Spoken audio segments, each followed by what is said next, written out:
idam shukla kritam tirtam ashisham yapakam nunam ashisham yapakam nunam nimajyasmin hrude biru vimanamidam aruham idam shukla kritam tirtam ashisham yapakam nunam nimajyasmin hrude biru vimanam idam aruham idam shukla kritam tirtam ashisham yapakam nunam.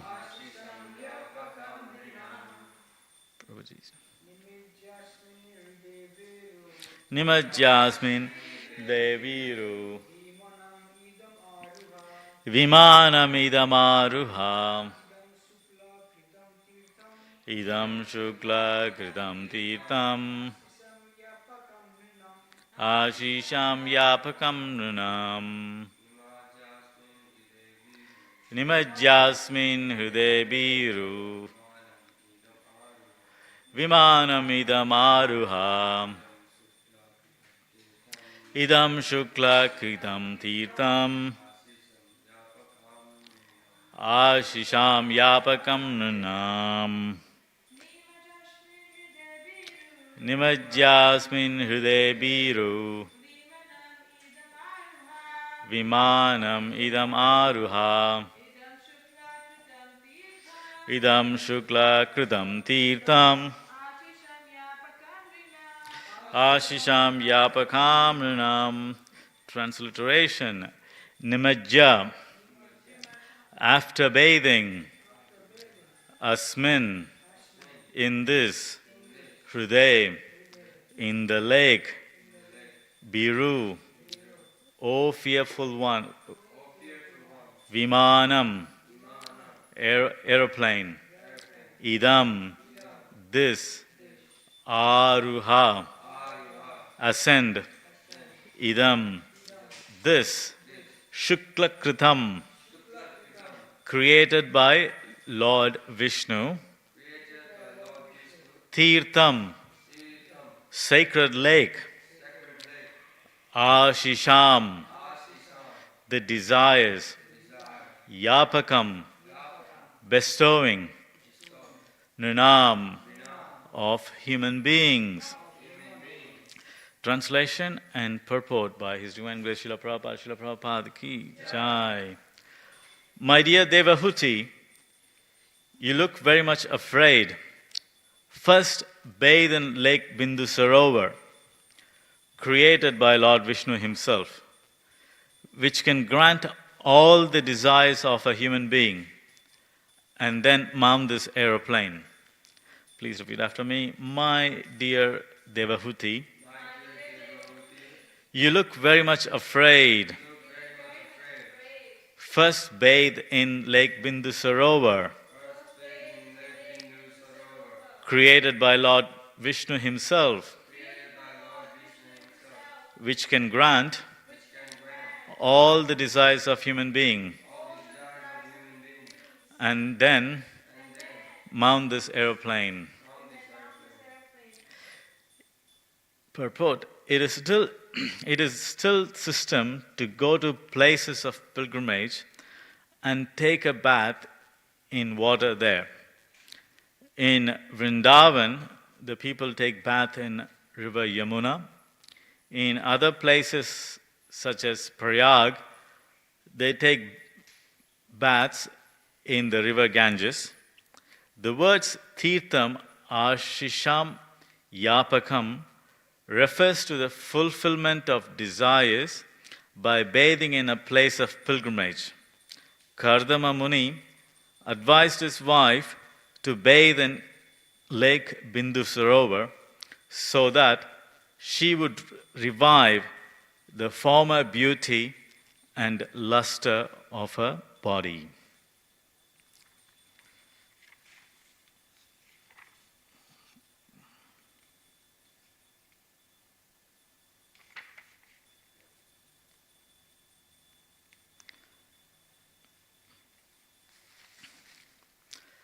Om Jnanatimirandasya Jnananjana Salakaya Chakshurmilitam Mena Tasmai Shri Gurave Namaha Namo Om Vishnupadaya Krishna Prashtaya Bhutale Shrimate Bhakti Vedanta Swami Iti Namine Namaste Saraswati Deve Gauravani Pracharine Nivishesha Shunyavadi Pashatyatesha Tarine Vancha Kalpatarubhyasha Kripa Sindhubhyevacha Patitanam Bhavanebhyo Vaishnavebhyo Namo Namaha Jai Shri Krishna Chaitanya Prabhu Nityananda Shri Advaita Gadadhara Shiva Sadi Gaura Bhakta Vrinda Hare Krishna Krishna Krishna Hare Hare Hare Rama Rama Rama Hare Hare Mukham Karoti Vatsalam Pangolangai Tegirim Yat Kripatamaham Vande Shri Guru Shri Tinatarinam. I was born in the darkness of ignorance.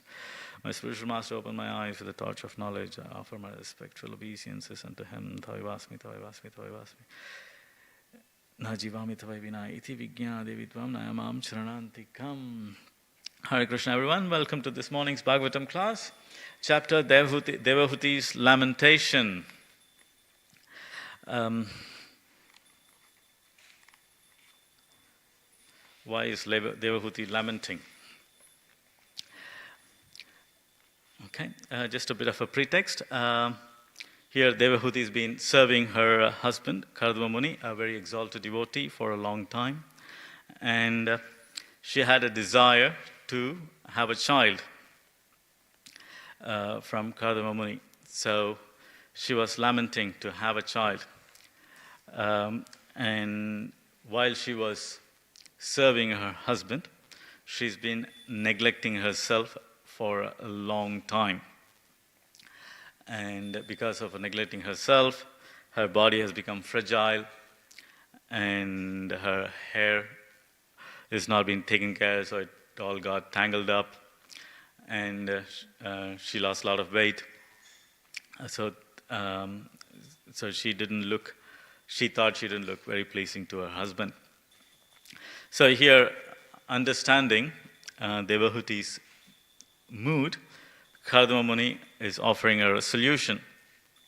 If you remember in the previous chapters, when Lord Vishnu appeared and gave darshan to Kardama Muni, he saw how austere Kardama Muni was, how much austerity he was performing, and he was very touched by it. Lord Vishnu was very touched by Kardama Muni's austerity.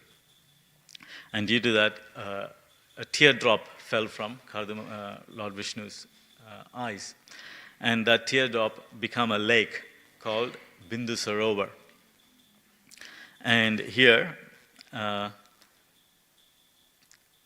Muni is suggesting that Devahuti take bath in that lake so that her bodily effulgence can be reinstated.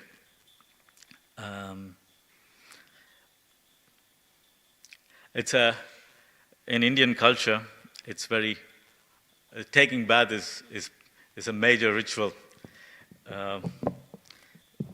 especially if you're brought up in a Brahminical culture. People are always taking bath. Brahmins are expected to take bath at least 3 times a day during 3 sandhyas. Especially if you're doing deity worship, we get to take bath before the deity worship. So taking bath is a huge part of the Vedic culture compared to the Malaysia culture, what we have surrounded ourselves with. Here, people don't even bother taking bath once a day. They get up in the morning and they brush their teeth and they immediately start eating, which is quite unheard of in Vedic culture. even as children, I remember I could never remember a day when I just got up and had breakfast, even as a child. You always get up, take a shower, do a bit of deity worship of some sort, and then one can even have their breakfast, even as a child. What to speak of adults? But the society what we live in, people get up in the morning, they go to work, they shake hands with everyone, they eat, they hug people without even taking bath. And we never know what happened the night before. And they are just running around mixing with others in a contaminated state. This really affects when we start eating outside. When devotees start eating outside, even if it is a vegetarian restaurant of some sort, we don't know if the person who is cooking, the person who is handling your food, the person who is serving you has even taken bath. So they are in a very contaminated state. And then they are handling your food. So this is one reason why devotees should not eat outside and only accept prasadam cooked at home. So the bathing is it's a purificatory ceremony, ritual. Even part of deity worship, person getting up in the morning and taking bath, brushing their teeth, is considered part of deity worship. If you read the Pujari manual, you wake up in the morning as a Pujari, you take bath, you brush your teeth, take bath. This is considered Purvanga karma. Before you start the day, Purvanga means pre-ritual, before the ritual of doing deity worship. So these are all built into the Vedic culture. One takes bath, one purifies externally, and then then by chanting mantra or engaging in deity worship, one purifies internally. Before preparing food, one takes bath. So to maintain both externally and internally purified by bathing, it's built into the culture.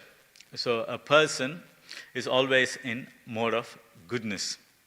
So when a person is in mode of goodness, in purity, the activities he performs is much more pious, or it makes it positions yourself in a good, cleaner state. But on the other hand, you're dirty, you're sleepy, just woke up from bed, just rinse your mouth, and you're still in a contaminated state. And so any activities you're performing, of course, there's no possibility of performing deity worship and other rituals when you're in a dirty state. But even on a regular, whatever activities you're performing, you're still in a contaminated state. So you can't really, expect much out of that.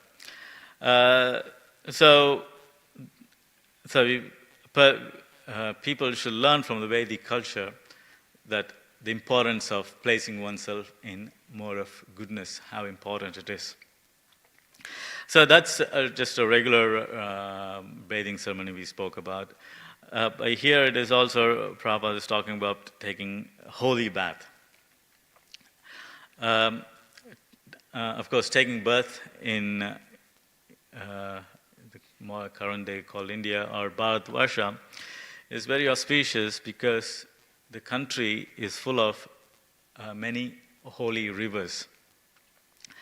It is mentioned in 5th canto of Bhagavatam that all the demigods want to take birth in Bharatavarsha, and Bharatavarsha is glorified in 5th canto because a lot of holy rivers flow in India, in Bharatavarsha, starting from Ganges, Yamuna, Saraswati, Kaveri, Tungabhadra, Godavari, Krishna, Narmada. So there are plenty of holy rivers flow. And these holy rivers gives an opportunity for a sinful entity to wash away their sinful activity. So by taking bath in this holy river, one can purify themselves of their sinful contamination. Of course, Ganges in Mayapur and Yamuna and Vrindavan are much more special because not only they purify your sinful activities, but they also offer you love for Krishna.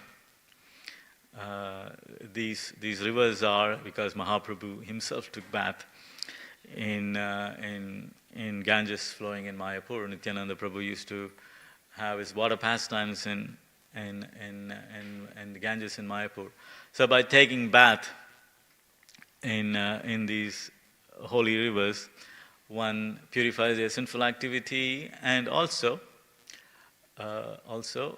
get love for Krishna. In the ninth chapter, end of ninth chapter, we can see how Ganges was brought to the Bharatavarsha by Bhagirath. Bhagirath wanted to liberate his ancestors who are burnt to ashes by Kapila Muni near Kapilashram, which is south of West Bengal, where the Ganges meets the Bay of Bengal. So he wanted to purify or liberate his ancestors. So he wanted to bring Ganges, and the Ganges comes to the earth, and she purifies the sinful activities of Bhagirath's ancestors and liberates them. And not only that, anyone who gets an opportunity gets the same benefit. By taking bath in Ganges, they get purified. And Ganges, Mother Ganga, when she agrees to Bhagirath, she is also concerned that because as the age progresses, the sinful nature of the people increase, and she doesn't want to be burdened with all the sinful activities. And the Bhagirath pacifies her by saying that when a pure devotee takes bath in Ganges and the holy rivers, the pure devotee purifies the sinful activities accumulated in Ganges by mundane sinful people taking bath. So you can see Ganges purifies the sinful people, and the great devotees can even purify the sinful activities accumulated in Ganges. So pure devotees are much more purifying. So we have various opportunities. So any temple is built, or any Vedic traditional temple, there's always a pond built to it to give people opportunity to take bath, to purify them externally. And also these Vedic temples installed by great acharyas, since they have taken bath, these temples and these ponds also have the capacity to purify the sinful living entities. There's a story. It's a novel by the name Shilapadikaram. It's a Tamil novel written. It's very famous in the Tamil literary work. In that there was a husband and wife. They are traveling because they lost all their fortune. They were merchants, and they used to live in a seaside city, in a harbor city.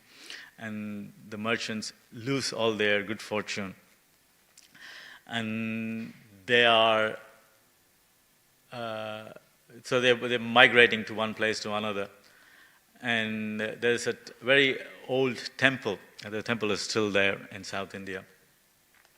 And in that book, it is mentioned a Buddhist monk meets them, and she says, "Oh, there's this temple here," even though it's a Buddhist monk. She says, "There's a temple here, and it's a female Buddhist monk." And she says, "There's a temple here, a very ancient temple of Lord Vishnu. If you take bath in the temple, all your whatever sinful activities you created will be purified, so that you don't need to suffer the consequences." But in the book, the characters, actually it's a real story. It's written as a novel. The characters were followers of Jainism, so they say, "Oh, their idea is our karma is going to stay." They don't believe in rituals, purificatory ceremonies. So they're saying that our karma is going to stay. It's going to follow us anywhere we go. So it's not going to disappear by me just taking bath in this lake. But the story goes on where the husband gets killed and the wife takes revenge. It's a kavya. It's very written in a very linguistic way. It's considered a very famous novel. But the essence of the story is, but if they would have taken bath in that temple, they could have purified themselves, and whatever the sinful activities they've been afflicted with could have been cured. The temple is still there. It's a beautiful temple. I had the good fortune of visiting it. It's an ancient temple. This temple is considered even older than Srirangam temple. Srirangam is the prime temple in South India, but this particular temple is considered even older than Srirangam temple. And the deity of Lord Vishnu, he's just beautiful. He's considered very beautiful. His even name is in Tamil is beauty personified. So he's just a very beautiful temple. So by visiting the temple, by visiting the holy place, by taking bath, living entities are given opportunity to purify themselves, to create some sukruti for themselves, so they can live peacefully and perform devotional service. So taking bath in holy rivers is built into the culture. People living in South India, they always want to go to Ganges and take bath. And people in North India, they all want to come to Rameshwaram and take bath in the holy ocean there in Rameshwaram to take bath. There's a huge migration of people just traveling from one end of the country to the other end, from north to south, just to take bath so that they can purify themselves. I remember my grandmother. And she was a very traditional lady, followed the principles of Vedic system very strictly. So she would never leave the house without she never proclaimed independence and just walked out of the house and wanted to do pilgrimage. No, she always maintained the principle that a woman should be under the protection of a husband or a father or a son or a grandson. But she was quite, as she was getting old, she started becoming very, very much in anxiety. And her anxiety was that I never took bath in Ganges. I might die any time, but I never had the opportunity to take bath in Ganges or in Yamuna. So for her, it was a big thing. It was really like bothering her as she was getting older. My grandfather, our husband, was not interested. My father wasn't interested. But she was so growing into anxiety. When I became an adult, I moved to Mayapur. And so to see me, my father came to see me. So my grandmother had an opportunity to come, and she took bath in Ganges. And she was just absolutely pleased. She was always glorifying me and thanking me. "Oh, thank God, because of you, I had the opportunity to come to Ganges and take bath in Ganges." So you can see how important taking bath in Ganges is for people who are born and brought up in Vedic culture. We, westernized, or we live in the Western world. People don't take that much serious. about taking bath in Ganges. But in cultural society, Vedic cultural society, this is embedded. This is like eroded in that how important is taking bath in Ganges. Of course, Ganges has holy places in her shores, and one come to take bath in Ganges, they also get to visit the holy places, and by getting to visit the holy places, they also get to hear the glories and the pastimes of the Lord. So it gives them purification also, or gives them Krishna prem. These are all. So we can see how culture plays a major role in elevating a soul from being sinful to purifying and then to get Krishna prem. Here, Shukla, Lord Vishnu, is referred as Shukla. Shukla means white, or Lord Vishnu represents color white. It's not that he is white in color. It means he represents Shukla. Shukla means mode of white, which represents mode of goodness. So Vishnu represents mode of goodness. So here you can see he is referred as Shukla. Not only that, Kardama Muni's son, who's going to take birth soon, Kapila Dev, his one other name is called Shukla. So in Satya Yuga, we can see Satya Yuga, Shukla Varnam, and we say that Krishna appears in various ages in various colors. Like in Satya Yuga, he appeared as Shukla. So when it says he appeared in the white incarnation, he is referred to Kapila Dev. So Kardama Muni could see that his son is the incarnation of Vishnu himself, who will take the Shukla form or the white form. So here he, what's the word? He indicates.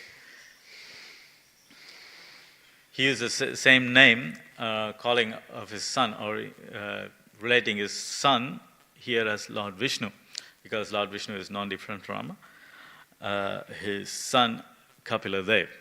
So you can see here the word Shukla is referred. Okay, and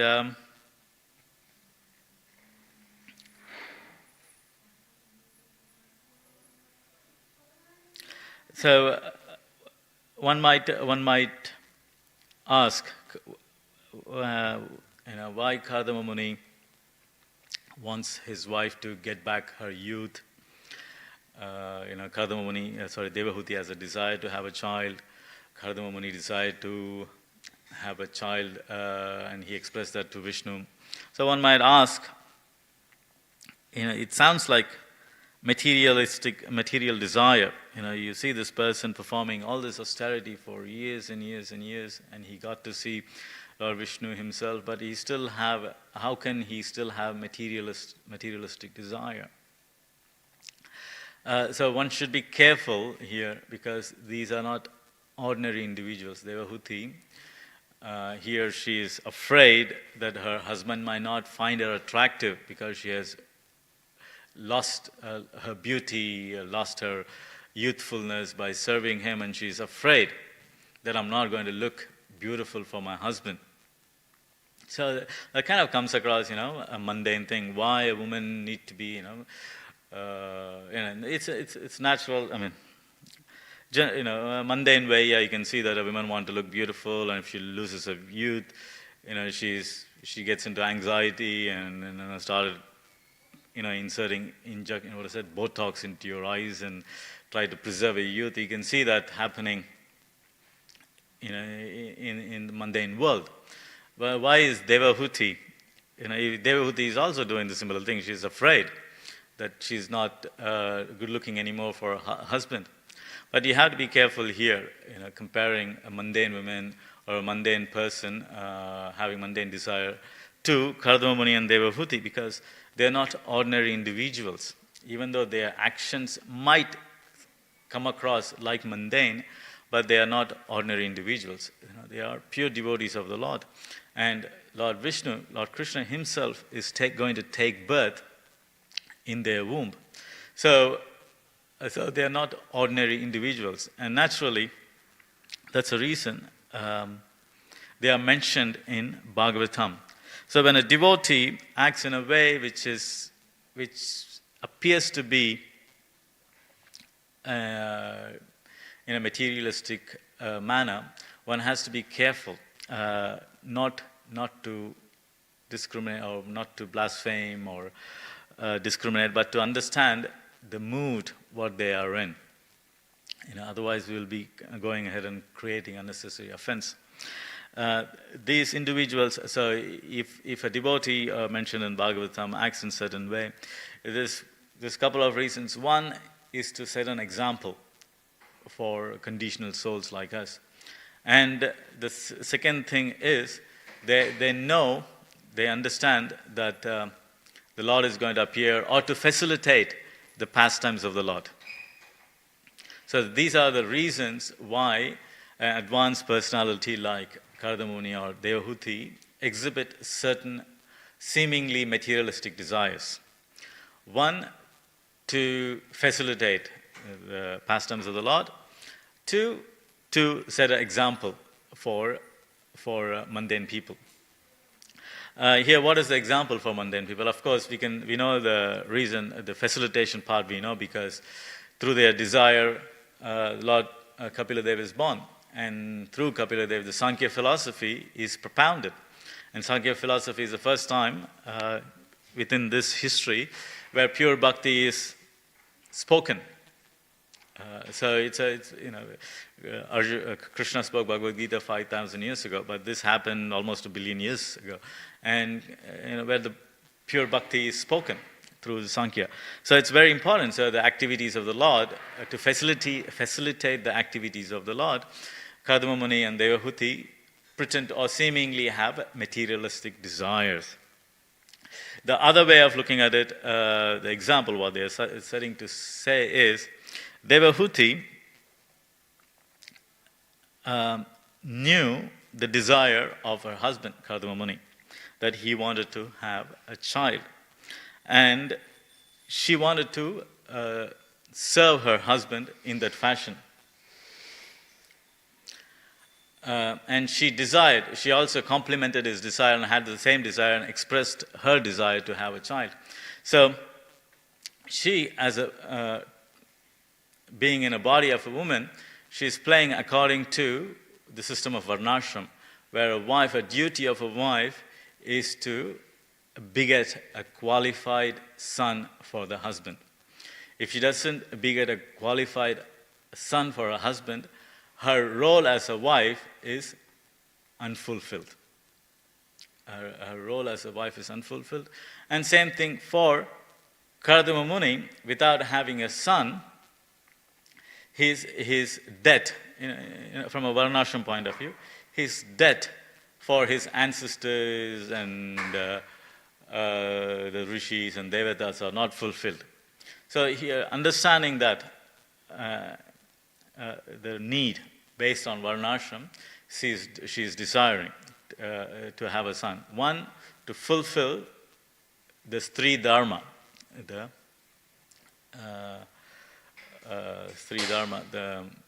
duty of a qualified wife is to beget a qualified children. So here she's setting an example. Even though she's a very exalted devotee, she's a granddaughter of Brahma himself, daughter of Swayambhuva Manu. Swayambhuva Manu is a partial incarnation of the Supreme Personality of Godhead. In spite of all those things, she still wants to follow the Sri Dharma, the duty according to the Varna and Ashrama. So she's not saying, "Oh, I'm a pure devotee. I'm married to a pure devotee. I get to hang out in Bindu Sarovar. My husband got to see the Lord. I don't need to follow the standards set up through Varnashram or Sri Dharma." She still follows those dharma very strictly. She desires to have a child. She serves her husband unconditionally for years and years and years. I don't know how long Kardama Muni, after getting married, was performing tapasya, but she relentlessly served him. So here Devahuti is setting an example how the common people like us should act in spite of her elevated position. She wants to have a child, serve her husband dutifully, and that's an example to take. So when exalted personalities seemingly exhibit some mundane qualities of desire, it means they are teaching us a lesson. They are setting us an example so we can follow. In future verses, Devahuti tells her son, I'm a woman, I'm not intelligent. Devahuti is absolutely intelligent. There are other verses where it says she's mastered the process of yoga. When Bhagavata mentions about yoga, it generally talks about bhakti yoga. So she has mastered the art of yoga. But in spite of that, she accepts that role. She acts according to the Sri Dharma. She's not saying, I'm very learned, so what am I going to hear from you? No, you're just my son. No, she takes that role to set an example for the mankind itself. And so naturally, these people are given opportunity mentioned in Bhagavatam. The Bhagavatam is the glorification of the Lord and his associates, who is Kardama Muni and Devahuti. So one has to be careful not judge Kardama Muni or Devahuti, since they exhibit some seemingly mundane activities. And what to speak of Kardama Muni and Devahuti, the intimate associates of the Lord. Anybody who is mentioned in Bhagavatam are all glorious, even demons who are mentioned. Because the demons mentioned in the 10th canto, they all attained the highest destination a person can think of. Kamsa, even though Kamsa is described as a very demoniac person, but he's playing a role, a part. And one of Krishna's name is Kamsari. He's glorified as killer of Kamsa. From when we just read, from externally, we might think, Kamsa is a demoniac person. But when you look at it, Krishna is glorified as the killer of Kamsa. Kamsa is always, his name is mentioned.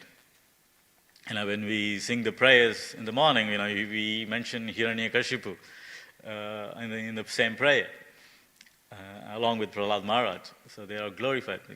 Because these are all associates of the Lord, playing various pastimes and facilitating the mood, the joy of the Lord. Many examples. What is that? Another name of Krishna is Agavit. Agavit means a killer of Aga. Ravanari, a killer of Ravana. And there's another name, Ravanari, means a killer of the sons of Ravana. So he killed or facilitated in killing Meghanath and things like people like that. So here you can see in Bhagavatam, all these people have opportunity to be mentioned.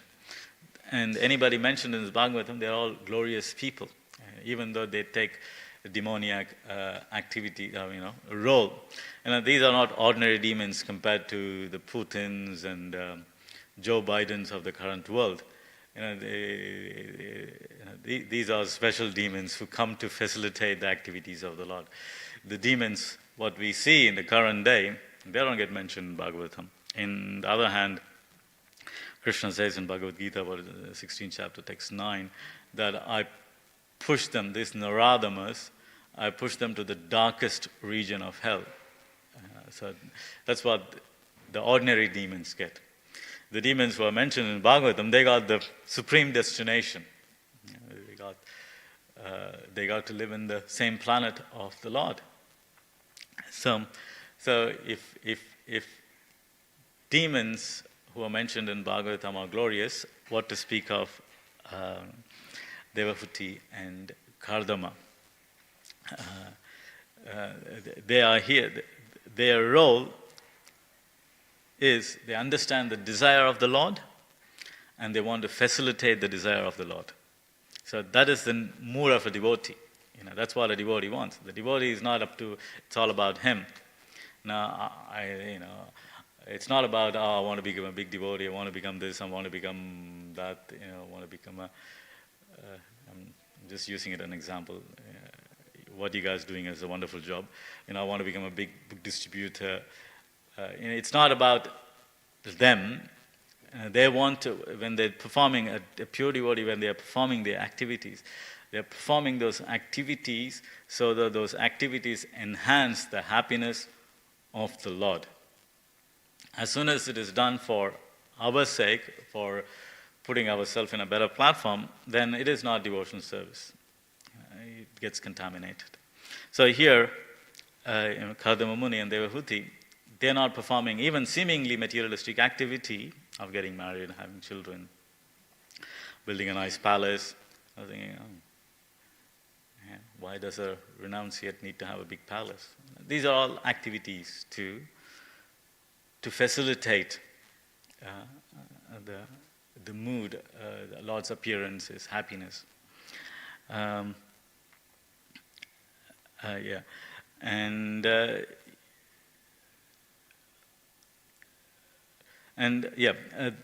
Devahuti, again going back to Devahuti, she's a princess. Generally, the Vedic standard, the Vedic culture is people marry only within their own varna. They don't marry outside of the varna, generally, because within the varna, the culture can propagate. If you start mixing the varna, the culture, what is preserved in the family, get lost. That's why Arjuna says in Bhagavad Gita 140, Kulakshayam pranayashanti, Kulanasana, Kuladharma, and Sanatana. So if the womanhood gets polluted, the culture, Kuladharma, what is protected within the culture, gets lost. So generally, people marry within Varna. In extended circumstances, they sometimes allowed to marry.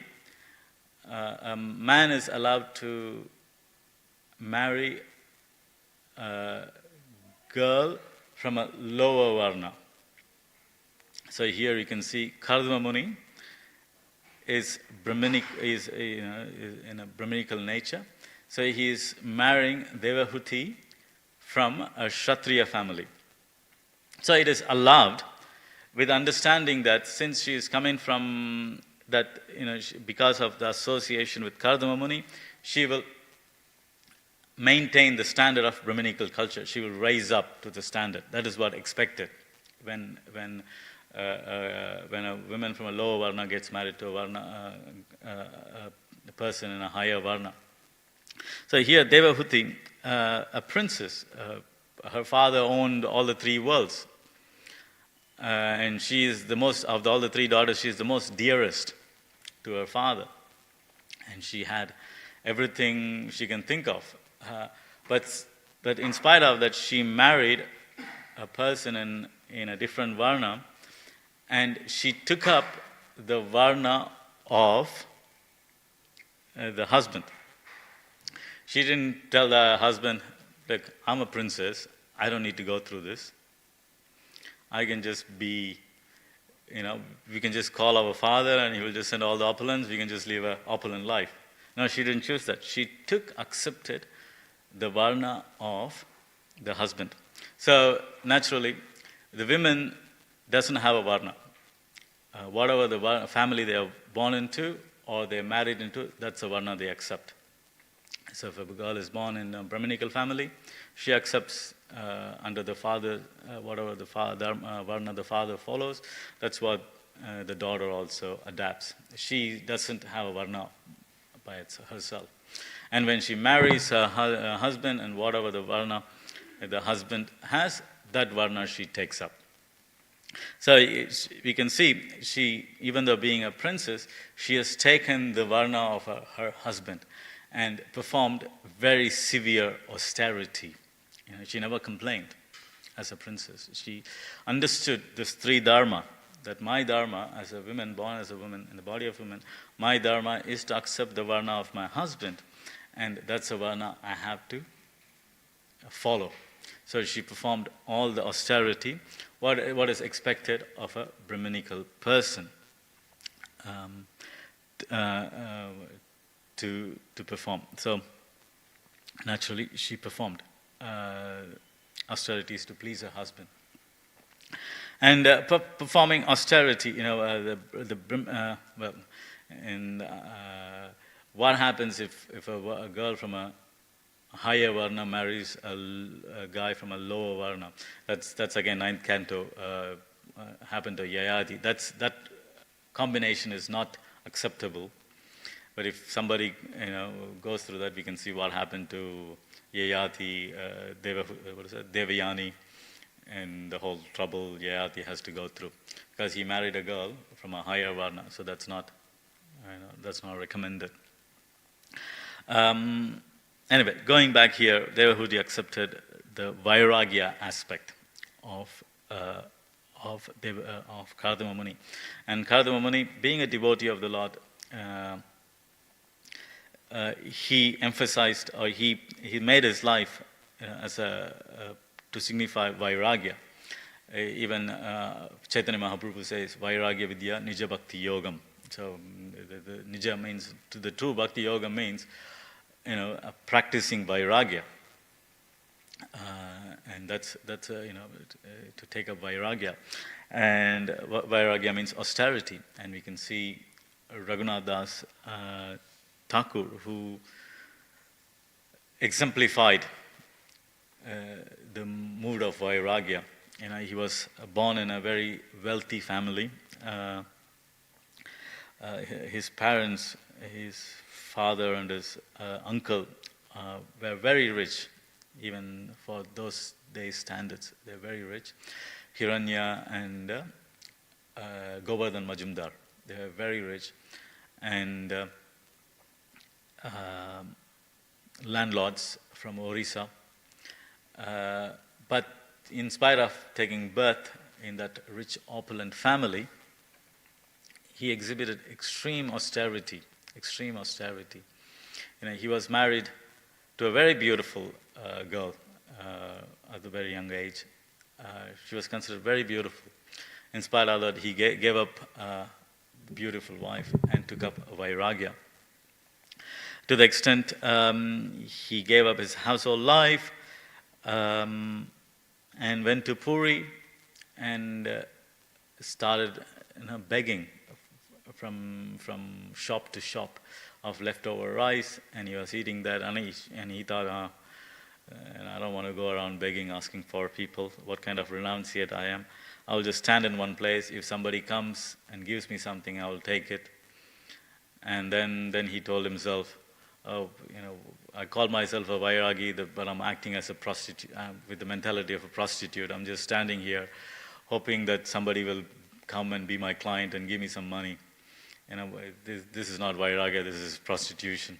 I used to remember, at least, lucky you guys, you're distributing books. My days, we used to go out collecting with stickers and with the bucket, standing there with the bucket. And I used to think the same pastime, standing here like a prostitute, thinking people will come and give me money. Anyway, we'll come to that. Then he decided, I don't want to do this. What kind of vairagi he is? Then he started eating the leftover rice, or rotten leftover rice, which even the cows wouldn't eat. That's the kind of austerity he was performing. And then, when Mahaprabhu left the planet, he wanted to go to Vrindavan and kill himself, kill himself by climbing up the Govardhan and jumping off Govardhan. And again, when he went to Vrindavan, he came to know that the devotees or not, Mahaprabhu didn't climb Govardhan. So Rupa and Sanatan instructed him he can't climb Govardhan, so he can't kill himself. So he gave up. He did social suicide, and he just did complete austerity of vairagya in residing in the foothills of Govardhan. So you can see the importance of vairagya, but at the same time you can also see devotees like Ramananda Roy, Pundarik Vidyabhushan, Pundarik Vidyanidhi, who externally had a very opulent life. Similar here, you can see Ramananda Roy and Devahuti and Kardama, pre-palace, they led a very austere life, like Raghunath Das Goswami, and post-palace, post-taking bath in Bindu Sarovar, they had a very opulent life, like Pundarik Vidyanidhi and Ramananda Roy. Ramananda Roy was almost like a king. He was a representative of the king. He was an ambassador for South India for Prataparudra. And he led a very opulent life. Even when he retired, Prataparudra said, whatever money I was paying you, I'll keep paying so that you can perform your devotional service. So his salary was still coming in, and he still had all the riches when he moved from Kohur in the banks of Godavari to Cuttack, the capital of King Prataparudra. He kept getting his salary, and he led a very salary from a king, direct salary from a king. Is very opulent, and he led a very opulent life. We can compare it to after Devahuti takes bath and gets a palace, very opulent. Even what was his name? Pradyumna Mishra. Pradyumna Mishra is the uncle of Chaitanya Mahaprabhu. When he approached Mahaprabhu and asked him to teach the philosophy of Krishna consciousness, he suggested Pradyumna Mishra to go and learn from Ramananda Roy. And when Pradyumna Mishra went to see Ramananda Roy, he sees this man living in complete opulence. He's bathing the Devadasi, the young girls, and decorating them, and preparing them. And he's saying, this looks like a debauch. He's always in the association of young girls, bathing them and decorating them. And he didn't feel like learning from Ramananda Roy, so he went back to Mahaprabhu. But he didn't. Good thing about Pradyumna Mishra is he didn't complain. You send me to a materialistic person. But he kind of expressed, what was going on, and Mahaprabhu said, well, he reiterated that Ramananda Roy had 0% material desires, even though he's in the proximity of young girls. With all this opulence, he has not even a tinge of material desire.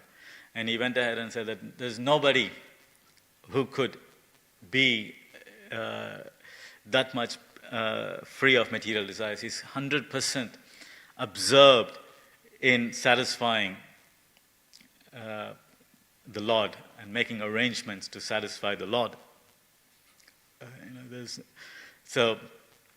And of course, no way anybody can imitate Ramananda Roy. But you can understand, it's not the attachment to the material opulence or seeming attachment of Raghunath Das Goswami to his renunciation, attachment to vairagya, or attachment to so-called material opulence, what Ramananda Roy had, that's irrelevant. Whatever they were doing is they were doing it to best utilize themselves in satisfying, in pleasing the Lord. That is the mood of a pure devotee. Prabhupada went and asked, Prabhupada in his Purva Ashram, he asked Bhaktisiddhanta the same question. You have how this Ramananda Roy or Pundarik Vidyabhushan had so much opulence. Isn't it a devotee need to be austere? So Bhaktisiddhanta answered him by comparing that Raghunath Das Goswami is not attached to his renunciation. In his position, the best way he could serve or facilitate the service to the Lord is through renunciation. That's why he took up renunciation, not to showcase that he's a renunciate. And similarly, Pundarik Vidyanidhi and Ramananda Roy, they seemingly had all their opulence externally, not because they want to enjoy it, but they knew that's the best way they can facilitate and serve the Lord. So for a pure devotee, it's not about I'm being austere or I'm being, I give up my wealth for austerity's sake, or I'm being rich or I'm being poor. It's not, all these things are external. A pure devotee of the Lord thinks how, in my circumstances, could best facilitate the enjoyment of the Lord, the service opportunity for the Lord, the service of the devotees. So similarly here, Devahuti and Kardama, when they have material desires and act in a fashion where, Kardama Muni makes a wife beautiful, it's not for his enjoyment or for her enjoyment, it is to facilitate. And they are absolutely no interest in enjoying. They are 100% concentrated on facilitating, serving the pastimes and the joy of the Lord. So it's 9 o'clock. In that note, I will finish. If you have any questions or comments. You were mentioning your brahmana should take baths. Listen, sometimes we're traveling and we have long hauls or just long flight, then we have to use the bathroom, or people can be at work and they have to use the bathroom and they can't take a bath and they have to turn around to it. Just what can they do? Internally probably they do want to take a bath and there is no facility. Just wondering. Yeah. Of course, the Brahmin initiation, what we get, we are not qualified Brahmins. We are mercy Brahmins, out of Prabhupada's mercy, and to propagate the movement and have people, what kind of qualification we have to worship deities? We are not Brahmins. We have not even. I remember a Shudra family moved outside of my house, and people in India, that's a Shudra family moved. They moved out of my house. But I've seen that man, and he was much more Brahminical than me.